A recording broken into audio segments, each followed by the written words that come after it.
navigating challenges with tutors. This comes up from time to time. It's a regular topic. I think it's a sad topic sometimes because this can be really disruptive. So we're going to tread carefully as we go forward on this. But what's the overview? We do see from time to time in our Facebook group students alluding to or talking about challenges they had with tutors. Certainly, I've had private conversations and it does come up. And I think it's something that's not really talked about. So I thought this would be an interesting topic. And I would start by saying that anybody who does a counselling course, certainly here in the UK, at a further education college, with a desire to become a counsellor, will be an adult. And I think that's the first starting position I have. I know from my teaching experience that there's nothing more powerful than coming back into a classroom, if you've not been into a classroom for a long time, and all the transference of your historic teaching and your school life. And when I came back, I found myself in this unique position of wanting to learn, but had a kind of inbuilt fear of teachers. And that was kind of like a massive transference. And it's something I had to overcome.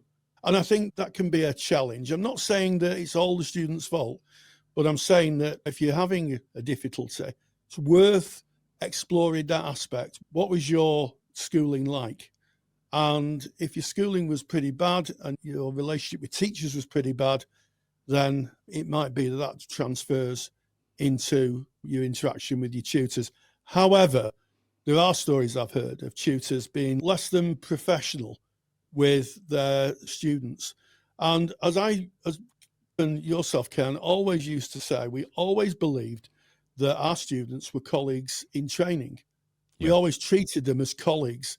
And yes, they were in the infancy of their development in every aspect of their counselling practice. But we always kept that in mind.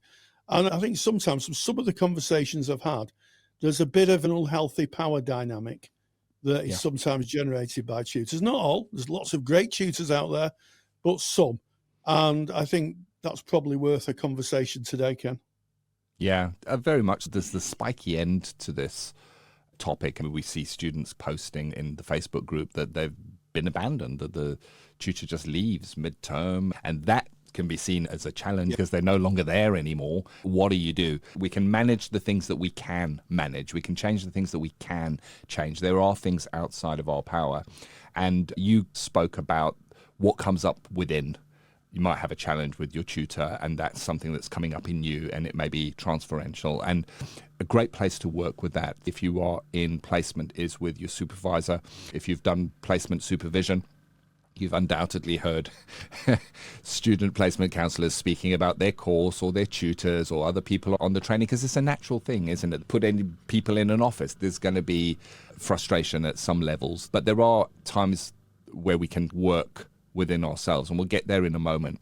When it becomes really difficult, and you've alluded to some tutors that really should not maybe be in that role and not best serving within that role, you do have recourse. You're in a learning institution that will have a complaints procedure. If you're outside and you're a counsellor and you have a client and they're not happy with your service, they have a procedure they can follow. And the same is true, that you will have a learning institution. And above that learning institution, there will be whomever was the awarding body that oversees the qualification. And it may be internal, it may be a university, in which case there would be definitely complaints processes you could follow. But outside of that, it may be somebody like CPCAB. So there are routes that you can follow if you are terribly unhappy. But let's speak about what we can change, what comes up within us, and how we can work with that and overcome it, maybe learn from it, and maybe grow as practitioners. Yeah, absolutely. If you are having difficulty, explore it with a trusted peer. Not everybody has a supervisor. If you're doing level 2 or level 3, if you can, explore it externally and say, this is what's happening. And if you can explore it with your supervisor may give you a bit of a fresh angle on it. I personally would say, the first question I would ask if a student came to me, I would say, what was your schooling like? How did you get on at school? Do you have any teachers in your family? And it's amazing. Once that question's answered, it can then start to raise awareness of what actually might be going on. I think it's a case of taking the tutor on side and saying, can we have a meeting because there's some aspects that I'm a little unhappy about, and make a list of what it is. Have a meeting with your tutor, and if possible, make sure there's a third party there. So it might be the manager, and try to work it out personally. I would say first try and work it out with your tutor. If it can't be worked out, then you can escalate it. And as you say, Ken, all training organisations should have a policy about complaints. You can then formally complain. And I would say if you're formally complaining, you need to put some concrete things in, not just it feels like they're saying this or they're saying that. Feelings can be impactful, but you really need some concrete examples of what's happening. And hopefully something may be resolved. But don't put up with it. You're paying for a service. So you should have a tutor who's supportive and who turns up into class. We've heard stories of tutors wandering out and never coming back, or tutors not marking work. I'm sure that some tutors have very difficult lives externally, but it shouldn't really impact on the work they do. But I'd say don't put up with it. You're a paying customer, paying for a service. And if you're not happy, you should say so. And I bet that if you're not happy, that you won't be the only one. My experience is that when one person speaks up, everybody else does. Don't suffer on your own.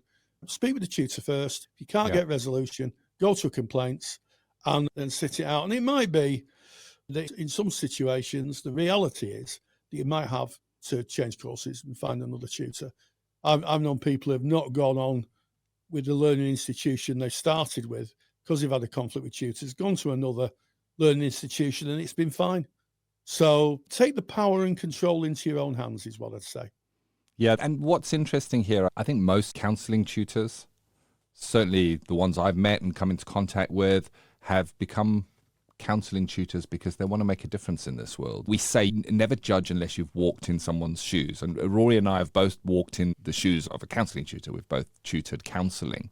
And one of the things that we speak about quite often is how training to become an educator does not train you to become a counselling tutor. How training to become a counsellor does not train you to become a counselling tutor, because teaching counselling is very different because it requires an element of self. In the same way as studying counselling is different to studying a different academic course, you're bringing yourself into that. And there's that recognition that we're all human. And it's likely that tutor is trying the best they can. And by respectfully requesting a chat and a conversation and bringing up what's coming up for you, you may well find that you are well received and that your tutor will want to work with you and learn and want to serve better. At the end of the day, the tutors want you to have the same outcomes you're there to get. So it's really worth having those conversations. And I get what you say, Rory, that if you have the conversations with other peers, you may get a group of peers having the same kind of feelings. And I would suggest that you speak to your tutor before going to your peers, because it's very easy for it to get skewed or muddied if it's a number of different people's frame of reference. If it's your frame of reference, go in with your tutor, have a chat and see where that may lead. That is courage. It takes courage to be able to do that. As a counsellor, psychotherapist, you're going to need courage. So it's great to exercise that muscle right now. Yeah, absolutely. And my diploma emotionally was one of the toughest things I've ever done in my life, because the amount of change and the challenge of what I believe to be true, as opposed to what I then decided was a new reality for me, was incredibly stressful. I struggled a bit with some of the tutors. And to be honest, it was me. It wasn't the tutors. All they were doing was facilitating the learning. It was my own struggle, my own transferences. And it wasn't easy. It really wasn't easy. And if I go into a teaching environment now to be taught, it's still not easy. Take the courage, as Ken said, and look after yourself and go through the process of maybe making a complaint, or at least speaking with them before you've spoken to your peers. Speak with them first and see where that goes.